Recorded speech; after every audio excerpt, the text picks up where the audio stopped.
IELTS with Coach Brad. Listening Test Practice, Task 2.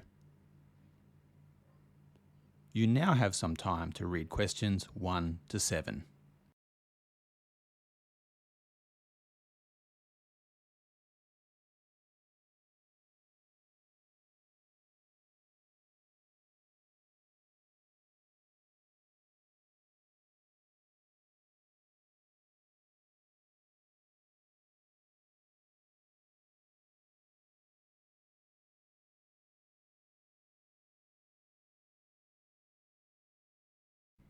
Good evening, ladies and gentlemen, and welcome to tonight's information session about Adventure Park.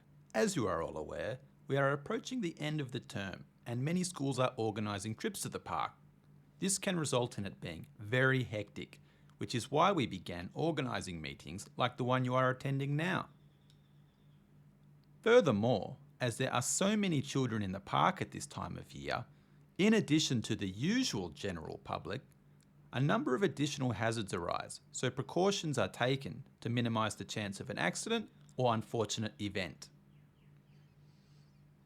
Firstly, I want you all to turn your attention to the large map at the front of the room. On it are a number of important landmarks that supervisors will need to be aware of. There are 3 entry points into the park. The one which is labelled on the map, along Maxwell Street, is for the general public. We prefer to keep students away from this area, and the entrance about halfway along James Road, which is usually reserved for staff only, is where the students can come into the park. Meet as a group out the front, and one of our team members will welcome you in and take you to the Pirate Pool. The Pirate Pool is where we provide safety information to the students before they run off into the park. If you start from the Maxwell Street public entrance, go straight down the path and walk past 2 small buildings, then take the 3rd left and continue walking straight, at the end of the path is Pirate Pool.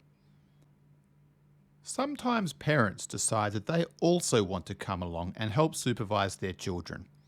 After all, the teachers need all the help they can get.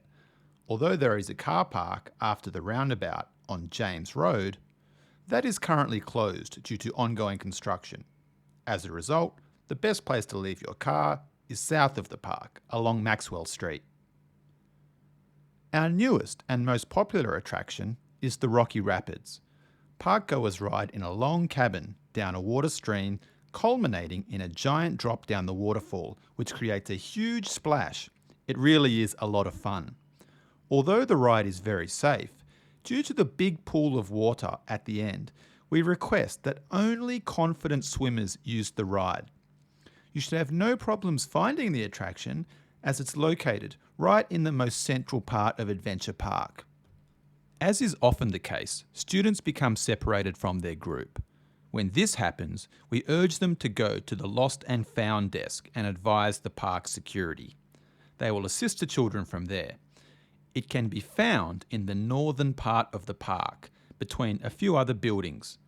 Additionally, if they have misplaced any items, such as their keys or phone, they may be able to retrieve them there. At lunchtime, students are advised to eat together with their teachers in the sitting area. It has tables, in addition to a lot of grass. Starting from the public entry, go straight ahead, take the 3rd left, and before you get to the end of the path, take a right. Follow it around the bend and you will have arrived. And finally, I want to discuss the most exhilarating ride at the park.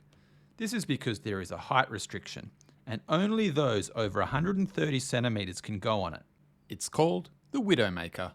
In the interest of fairness, we have decided to only allow high school students to go on the ride. This also prevents the queues from getting too long, as wait times can be up to an hour. Please advise primary school students ahead of time so they are not disappointed if they are refused access to the ride on the day. It can be seen here on the map at the centre of the park's southern perimeter. Before you listen to the rest of the talk, you now have time to read questions 8 to 10.